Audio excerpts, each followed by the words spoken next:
हमारा अगर 5 साल व्यर्थ होगा तो हमारे आने वाली जो पीढ़ी है उनके लिए राजनीति तो क्या, कोई व्यवस्था तो क्या, कुछ भी नहीं बचेगा। जेल गए अभी हमारे मुख्यमंत्री जी, तो वो कोई आंदोलन करके नहीं गए। करप्शन और पिछला इतिहास भी आप उठा के देख लीजिए। मैं अभी तक मैरिड नहीं हूँ, मैं अनमैरिड हूँ।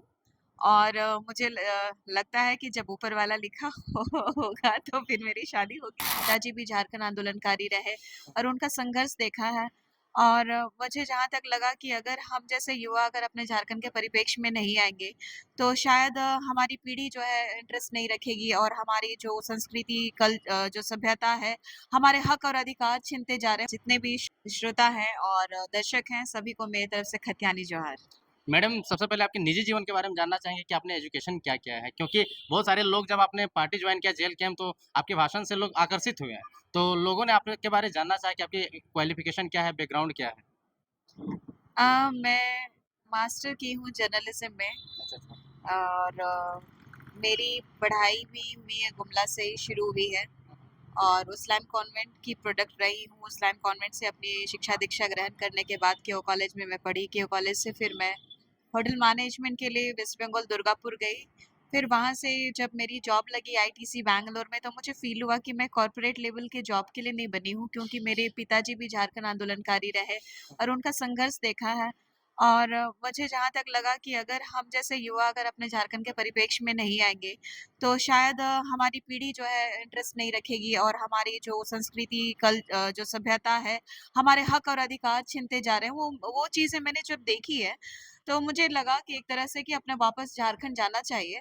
तो मैंने फिर मास्टर्स किया जर्नलिज्म में और डिस्टेंस से किया चूँकि मेरा बीजे नहीं था। अच्छा। और एमजे मैंने नालंदा ओपन यूनिवर्सिटी से किया है।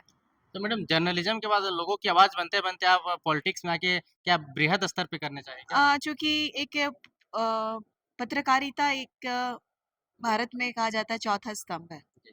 और मैं जानना भी चाहती थी कि भाषा, शैली और सबसे बड़ी बात है कि हमारे क्षेत्र में क्या हो रहा है पूरे झारखंड के परिप्रेक्ष्य में मुझे जानने की बहुत जिज्ञासा थी, क्योंकि मैं एक गुमला डिस्ट्रिक्ट से आती हूँ और मेरी शुरू से रही है कि मेरे पूरे झारखंड के लोगों के बारे में मुझे जानना। तो मुझे प्लेटफ़ॉर्म ये पत्रकारिता सबसे बेस्ट लगी थी। तो पत्रकारिता के माध्यम से कई लोगों से मिलना हुआ और क्षेत्र के विषय में मैं बहुत गहराई से जानना शुरू करी। जब आपने मैडम पार्टी जॉइन किया तो बहुत सारे लोग ने देखा कि यूथ है, डायनामिक है, अच्छा वक्ता है, अच्छे तरीके से बातों को रखती हैं। लेकिन बहुत लोगों ने ये भी सवाल किया कि ये मैरिड है या अनमैरिड है? ये सवाल भी कर रहे थे। मैं अभी तक मैरिड नहीं हूँ, मैं अनमैरिड हूँ। और मुझे लगता है कि जब ऊपर वाला लिखा होगा तो फिर मेरी शादी होगी। Okay madam. जी। पॉलिटिक्स में आप झारखंड के पॉलिटिक्स को किस प्रकार से देखते हैं? जो विगत 24 सालों का जो पॉलिटिक्स है उसको आप किस प्रकार से देखते हैं? ये दुर्भाग्य है कि हमारे पूर्वज कहेंगे और जो हमारे गार्जियन जो हक से अधिकार से लड़ाई जो लड़ी थी हमारे लिए, हमारे फ्यूचर के लिए, झारखंड को अलग किया था, अपनी कुर्बानी दी थी। कई कई ऐसे लोग हैं जो शहीद हो गए हैं और कई ऐसे लोग हैं जो कि परिवार से वंचित रह गए और कई चीज़ों का सामना भी करना पड़ा जब झारखंड को अलग किया जा रहा था। भाई बड़ी कष्ट से हमारा झारखंड को हमारे पूर्वजों ने अलग किया है, हमारे झारखंड के लिए संघर्ष किया है। तो मुझे जहाँ तक लगता है कि पॉलिटिक्स में अगर कदम है, तो अगर हमारे पूर्वजों ने जो अधिकार के लिए हमारे झारखंड को लिया था, आज हम लोग उसको यूटिलाइज़ नहीं कर पा रहे हैं। जो हमारे लिए यहाँ की नौकरियाँ हैं, जो शिक्षा व्यवस्था है, जो स्वास्थ्य व्यवस्था है, जो भी बुनियादी चीज़ें हैं, वो चीज़ें जनता को मिल नहीं पा रही है। आज ये पूरे ब्लॉक लेवल तक, आज पंचायत लेवल तक इतने दलाल भरे हुए हैं। आप देख लीजिए अभी जब जेल गए अभी हमारे मुख्यमंत्री जी, तो वो कोई आंदोलन करके नहीं गए। करप्शन और पिछला इतिहास भी आप उठा के देख लीजिए कि झारखंड के कई एक मुख्यमंत्रियों पे ये आरोप लगा, आरोप क्या सिद्ध हुआ आरोप और जेल भी गए। और ऐसे हमारा झारखंड जो है 24 साल लुटता गया। जो आप देखेंगे कि बीजेपी का शासन रहा, कांग्रेस का शासन रहा, जेएमएम का शासन रहा, महागठबंधन का शासन रहा, गठबंधन का शासन रहा है। और मुझे जहाँ तक लग रहा है जिस तरीके से अभी वर्तमान सरकार है जो विलाप कर रही है उनकी धर्मपत्नी की, मेरे पति जेल गए और यहाँ का हिसाब मांग रही है। हिसाब जो मांग रही है, तो हम लोग भी हिसाब मांगते हैं, जो कि 24 साल जो झारखंडियों ने दिया शासन करने के लिए इन सभी राजनीतिक पार्टियों को, तो मैं उनसे पूछना चाहती हूँ, और खासकर मैडम से मैं पूछना चाहती हूँ, आपको अपने पति की चिंता बहुत है, लेकिन क्या झारखंड वासियों की चिंता आपको नहीं है? आज जो करप्शन है, जल जंगल जमीन बचाने के बजाय, आज देख लीजिए पूजा सिंघल जी की जो भुयारी जमीन में पल्स हॉस्पिटल है, क्यों नहीं आप आवाज उठाने का काम कर रही है? क्यों हमारे जमीन दलाल हम लोगों के जमीन को हड़प रहे हैं? जंगल क्यों काटा जा रहा है? सिर्फ और सिर्फ अपने स्वार्थ के लिए। यहाँ पे बालू और कोयले का उत्खनन हो रहा है अवैध तरीके से, क्यों नहीं आप रोक लगा रही हैं? आम जनता को बालू के लिए त्राहिमाम कर दी है आप। इन सब चीजों पे आप बिल्कुल भी जरा सा तरस नहीं आता है। सबसे बड़ी बात क्या है कि शिक्षा व्यवस्था चरमराई हुई है। बार बार आप देख रहे हैं कि विभिन्न विभागों का जेपीसी हो जाए, पेपर लीक का मामला आ रहा है, आप लगातार पेपर लीक का मामला आ रहा है, लेकिन विद्यार्थियों का जो नौकरी है, आपने देखा कि लगातार बाहरी लोग, कोई राजस्थान से है, कोई यूपी से है, कोई बिहार से है, तो ऐसे लोगों को नौकरियां बेची जा रही हैं। मैडम और कोई सिंडिकेट चल रहा है क्या? क्योंकि बार-बार ये सवाल और बार-बार ये रिपीट हो जाता है। चूं- 1-2 बार होता है तो होता है, बार-बार रिपीट हो जाता है। चूंकि जहां तक मुझे लगता है कि जो भी अभी तक झारखंड को शासित किए हैं, करप्ट सरकार रही है, और इसी वजह से मैं अपने सुप्रीमो को, जो जेल के है, उसको ज्वाइन किया है मैंने इसी वजह से, क्योंकि हम बात करते हैं करप्शन मुक्त करने की बात, हम बात करते हैं स्थानीय नीति की बात करते हैं, हम बात करते हैं सरना धर्म कोड की बात करते हैं, हम यहाँ की जल जंगल जमीन की बात करते हैं, हम यहाँ के विस्थापितों का मुद्दा को लेके आ रहे हैं।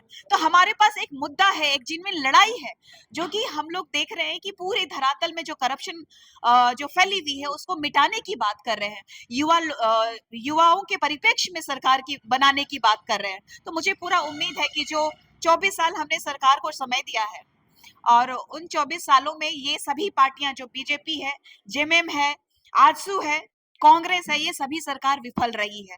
आज मैया योजना लेके आए हैं, 5 साल से इन लोगों को मैया योजना नहीं दिख रही थी। 1,000 रुपया या फिर 2500 रुपया लेकर के क्या माताओं बहनों का क्या उद्धार हो सकता है? इससे अच्छा है कि हेमंत सरकार को रोजगार देनी चाहिए थी। पंचायत स्तर पे, बूथ स्तर पे लोगों को पहचानना चाहिए था, क्योंकि हर गांव में, हर घर में एमए किए हुए, बीए किए हुए, इंजीनियरिंग किए हुए कई सारे स्टूडेंट्स हैं, बेरोजगार बैठे हुए हैं। कोई केंद्र की शासन कहती है कि आप पकोड़े तलो, तो यहाँ राज्य की सरकार कहती है कि मुर्गी पालन करो। क्या, मैं पूछना चाहूंगी, कितने भी राजनीति परिवार के लोग हैं, सभी परिवार के लोगों को सिर्फ चुनाव लड़ने की इजाजत है, और आम जनता के बच्चों को क्या मुर्गी पालने का इजाजत है? क्या यही सरकार है हमारे झारखंड के परिप्रेक्ष्य की? मैडम उसी पे आ रहे थे, जैसे चुनाव चुनाव की जब नोटिफिकेशन आती है तो कुछ दिनों में उसका जो शेड्यूल डेट रहता है उसके अनुसार हो जाता है। लेकिन 2014 का वैकेंसी है एसएससी सीजीएल, उसका अभी तक 24 आ गया लेकिन कुछ क्लियर नहीं हो पाया। क्या कहिएगा?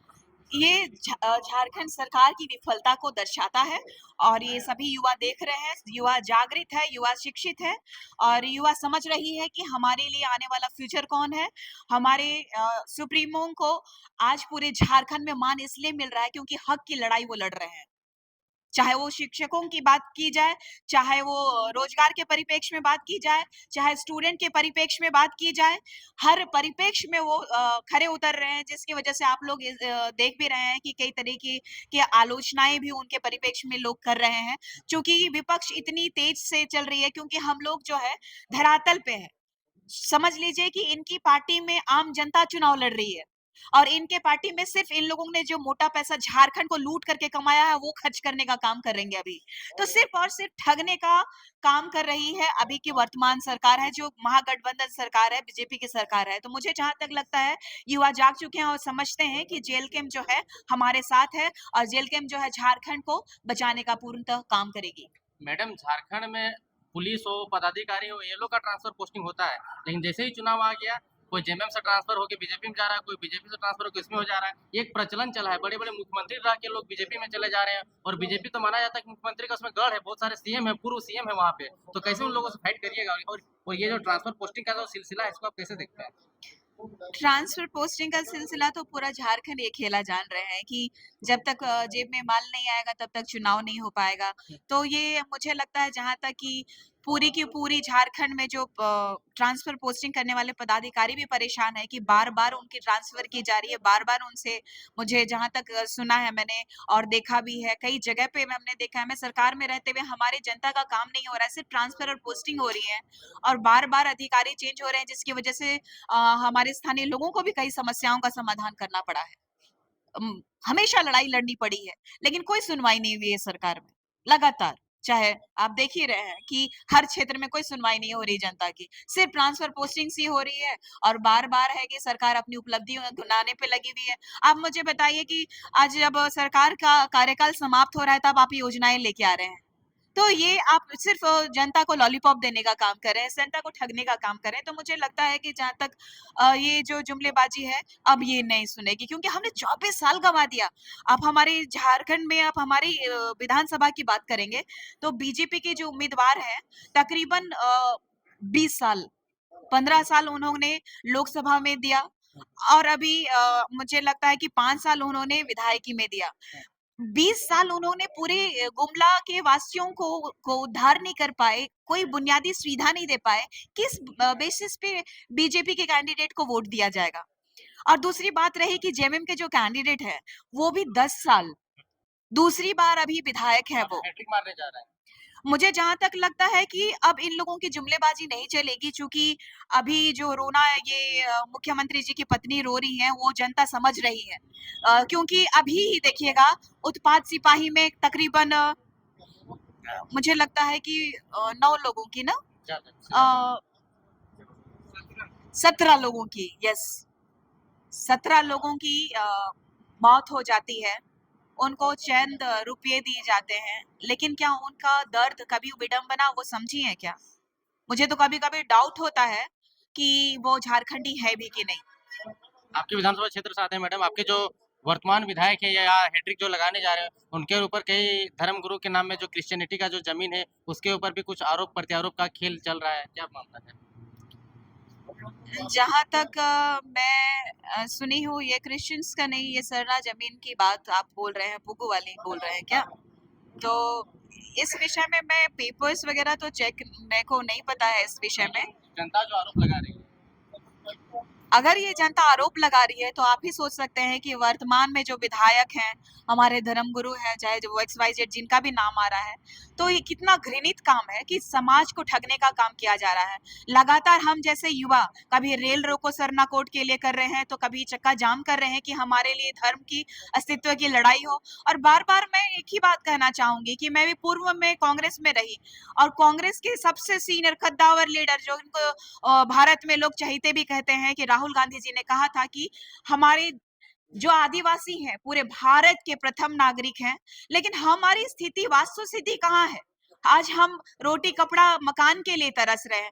आज आप क्षेत्र में जाके देखिए तो एक अब वो आवास योजना नहीं है। अब वो आवास योजना का ढकोसला जो दे रही है वर्तमान सरकार, वो पूरी तरीके से विफल हो गई है। गाँव के लोग बताएँगे अच्छे तरीके से कि किनको योजना मिली है, किनको योजना नहीं मिली है। योजना मिली भी है, तो उनके पीछे उन्होंने कितना रुपया खर्च किया होगा जो कि वो अपने पेट काट करके, अपने बच्चों को बहुत मुश्किल से पढ़ाते हैं। वो पेट करके करके उन्होंने अपने घर बन जाए बोल करके उनको पैसे भी दिए हैं, ये भी खबर आ रही है। तो सोच लीजिए जब गरीबों को इन लोगों ने नहीं बख्शा, तो फिर हमारी सोना झारखंड को, हीरा झारखंड को ये लोग कैसे बख्शेंगे? मैडम आपके विधानसभा क्षेत्र में और क्या-क्या समस्या है और किन समस्याओं को लेकर के आप जनता के बीच में जाएँगे? क्योंकि अगर आप वोट माँगेंगे तो अगर आप कुछ उनको देने का वादा करेंगे तभी तो वो आपको वोट देंगे। सबसे पहले तो जब मैं पढ़ रही थी अपने गुमला जिले में, उसी समय मुझे बहुत एहसास हुआ था कि एमए की भी पढ़ाई होनी चाहिए हमारे यहाँ पे। बीएड की थी उस टाइम में मुझे जब लगा था तो बीएड का कॉलेज है, लेकिन एमए की भी पढ़ाई होनी चाहिए। जहाँ तक पढ़ाई की व्यवस्था होनी चाहिए, एक ही कॉलेज जिसको बहुत प्रमुखता से लोग जानते हैं, जो क्यो कॉलेज है, महिला इंटर कॉलेज है। इसके अलावा भी कॉलेज होना चाहिए जो कि मेडिकल कॉलेज भी होना चाहिए, एमए की क्लासेस भी होने चाहिए और भी कई टेक्निकल कोर्सेज़ की शिक्षण संस्थान होनी चाहिए। और रही बात कि हमारे गुमला जिला में स्वास्थ्य व्यवस्था भी बहुत चरमराई हुई है। जो अभी वर्तमान में हमारे पास में स्वास्थ्य व्यवस्थाएं हैं, उसमें भी कई तरह के समस्याएं उत्पन्न आए दिन देखने को मिलता है। इनफैक्ट सुविधाएं अच्छी नहीं मिलती हैं, एम्बुलेंस अच्छे नहीं मिलते हैं, स्वास्थ्य व्यवस्थाएं नहीं मिल पाती, दवाइयां नहीं मिलती हैं, तो हमारे लोगों को काफी प्रॉब्लम्स का सामना करना पड़ता है। आज भी कई गांव में वृद्धा पेंशन, राशन कार्ड और राशन कार्ड के अलावा भी कई ऐसी समस्याएं हैं जो कि आज भी बेसिक बुनियादें उनको चाहिए, वो उनको नहीं मिल रहा है, अच्छे पेयजल नहीं मिल रहे हैं ग्रामीणों को। जो बेसिक चीजें हैं आजादी हाँ, के 75 साल के बाद भी। बाद भी नहीं मिल रहे हैं। और मैं एक चीज पूछना चाहती हूँ, झारखंड जो अलग हुआ है, हम लोग जो आदिवासी और मूलवासी इतना जो लड़ रहे हैं, हम आदिवासियों को आज तक क्या हक मिला, चाहे मूलवासियों को क्या मिला? हमारे बच्चों की नौकरियां बेची जा रही हैं, हमारा जो हक अधिकार है, जो स्थानीय लोगों का अधिकार हमारी जमीन में नहीं है, यहाँ पे जमीन दलाल हावी हो रहे हैं। कहीं ना कहीं सरकारी तंत्र भी वहां से संलिप्त है, जिसकी वजह से ये गिरोह जो है लगातार अपने वर्चस्व को कायम रखे हैं, और यहाँ सिर्फ और सिर्फ बाहरी लोगों के पास में देख लीजिएगा कि आते हैं, कमा के चले जाते हैं, हम लोगों को बेवकूफ बना रहे हैं लगातार। लेकिन इस बार जो युवा का जोश है, जो हमारे सुप्रीमो ने आगाज और अलख जगाया है, इससे ये प्रतीत होता है कि इस 2024 चुनाव में युवाओं का दौर होगा, और इस 2024 चुनाव में लोग बता देंगे कि हमने 24 साल दिया, हमारे पूर्वजों ने हमारे लिए झारखंड को अलग किया, इस कुर्बानी को हम लोग जाया नहीं होने देंगे। ये हमारे पूरी युवा और हमारे जो जितने भी बुजुर्ग हैं, हमारे जितने भी अभिभावकगण हैं, ये बात को समझ चुके हैं। इतना ही कहना चाहती हूँ। मैडम, आपके फेवरेट नेता कौन है ये बता दीजिए। सच बोलूं तो जब मैं कांग्रेस में थी तो राहुल गांधी जी थे, लेकिन मैं बहुत उम्मीद लगा के चली थी कि हमारे परिप्रेक्ष्य में, हमारे झारखंडी लोगों के परिप्रेक्ष्य में काम करेंगे। हमने देखा है आदिवासियों का कल्चर को, जो हमारे लोगों को सिर्फ और सिर्फ दर्शाया जाता है, चाहे वो दिल्ली में हो चाहे झारखंड में हो, कहीं जुलूस हो, कोई पॉलिटिकल प्रोग्राम हो, या तो फिर अपने एजेंडे को का स्वार्थ साधना हो, तो हमारे लोगों को प्रखरता से लोग दिखाते हैं। लेकिन आज वाकई में जो हमारे झारखंड के लिए लड़ने के लिए, जो मुझसे भी कम एज में राजनीति शुरू करी उन्होंने, और झारखंड के लिए तो मुझे लगता है कि एक नया कीर्तिमान हासिल करने वाले हैं वो। और मैं भी उनकी बहुत बड़ी फैन हूँ, जो कि हमारे झारखंड लोकतांत्रिक क्रांतिकारी मोर्चा के सुप्रीमो है। और मुझे लगता है कि आज तक मैंने ऐसा झारखंड में लीडर नहीं देखा। हमने सुना कि हमारे वीर क्रांति, चाहे भगवान बिरसा मुंडा जी हो, फूलो जानो हो, चांद भैरव जी हो, और चाहे वो विनोद बिहारी जी हो, चाहे हमारे वो तो बता- वीर बुधु भगत जी हो, कई सारे ऐसे क्रांतिकारी वीर हमारे धरातल पर आए हैं और हमारे झारखंड के परिप्रेक्ष्य में रहे हैं। मैं मानती हूँ कि हमारे दिशम गुरु जी ने हमारे लिए लड़ाई लड़ी, मैं सम्मान करती हूँ उनका, आदर करती हूँ मैं उनका, लेकिन उनके सुपुत्र ने जो झारखंड को लूटने का काम किया है, मुझे लगता है कि ये जो परिवारवाद जो उनका चला आ रहा है, जब वो जेल चले गए तो उनकी पत्नी आई, अब उनका भाई है, उनकी भाभी है, अब लगता है कि उनकी भाभी के उनकी सुपुत्री भी जो है वो क्या भी आ लगता है रहे हैं। परिवारवाद हावी है दोनों पार्टियों में, बीजेपी में भी, इंडिया में भी और एनडीए में भी? हाँ, मुझे जहाँ तक लगता है कि दोनों पार्टियों में परिवारवाद जो है बहुत ही ज़्यादा हावी है, और इन लोगों को अपना सत्ता और अपनी ही ज़िम्मेदारी समझ में आती है कि अपने परिवार की ज़िम्मेदारी खुद के लिए कि कैसे कमाना है। लेकिन जनता के परिप्रेक्ष्य में जो ज़िम्मेदारी है, ये लोग भूल चुके हैं। आम लोगों की जो आप बीजेपी के कार्यकर्ताओं से पूछ लीजिए, आप जेएमएम के कार्यकर्ताओं से पूछ लीजिए, आप कांग्रेस के कार्यकर्ताओं से पूछिए कि क्या वैल्यू है उनकी। महागठबंधन में चले गए हैं, सिर्फ और सिर्फ पूंजीपतियों को पूछा जाता है, और आम जनता जो है, जो कार्यकर्ता है, उनकी तो कोई कदर ही नहीं है। वो आप उनसे पूछे दर्द, उनको पता चलेगा कि क्या दर्द है। अंत में कि अपने विधानसभा क्षेत्र के वासियों के लिए क्या काम करेंगे जीत करके, और एक बात ये भी बता दीजिए कि आप महिलाओं के लिए क्या विशेष विशेष कीजिएगा अगर जीत के आती हैं तो? चूंकि महिला सशक्तिकरण के लिए मैं हमेशा से आगे रही हूँ, और चाहे वो राजनीतिक परिप्रेक्ष्य में हो, शिक्षा जगत की बात हो, चाहे किसी भी फील्ड की बात हो, महिलाएं हमेशा मैं प्रमोट करने का कोशिश की हूँ कि वो अपने हक और अधिकार की लड़ाई लड़ सके। जो वर्तमान में महिलाओं की स्थिति है, जो रक्षक जो थे पहले, आज भक्षक हो गए हैं। लगातार आप देख रहे हैं कि केंद्र सरकार की बात की चाहे राज्य सरकार की बात की जाए, महिलाओं के साथ में यौन शोषण हो रहे हैं, महिलाओं के साथ महिलाओं को जो प्रताड़ित किया जा रहा है, ये रेशियो काफी ज्यादा बढ़ गई है। तो उनके लिए भी मैं काम करना चाहती हूँ जो शोषित और वंचित हैं, और लगातार मैं काम करते आई हूँ, प्रखरता के साथ मैं काम कर पाऊंगी। इसीलिए ये मेरे को लगता है कि सबसे ज्यादा मेरे लिए ये मायने रखता है कि उनको सबसे पहले सशक्त करना, उनको कहना कि आप डरो मत, क्योंकि आपको खुद की लड़ाई खुद लड़नी है। आप झारखंड की शेरनियां हैं और आपको खुद की लड़ाई लड़नी पड़ेगी। और जिस तरीके से आज मैं झारखंड से एक आवाज बन के, आप लोग कहते हैं कि झारखंडी शेरनी है, आप कहते हैं कि एक आदिवासी शेरनी है, तो वैसे ही आप भी बनिए। और दूसरी बात रही कि मैं शिक्षा और रोजगार और स्वास्थ्य पे मैं ज्यादा जोर दूंगी, और जो भी योजनाएं मैं क्रिएट करूंगी, ज्यादातर मैं कोशिश करूंगी कि रोजगार जनरेट कर पाऊं, ताकि जो बेरोजगारी छाई हुई है, कोरोना के समय जो हम देखते थे कि कभी नहीं सोचा हमने कि कभी ये जात और धर्म की बात होती थी। हमने हर तरह से हर एक दूसरे को संभवतः मदद किया। हर वो आदमी समझता है जो कोरोना से ग्रसित बीता हुआ लोग, कि आप सभी लोगों ने एक दूसरे को मदद किया है, या तो फिर ग्रसित हुए हैं तो लोगों ने आपको मदद किया होगा।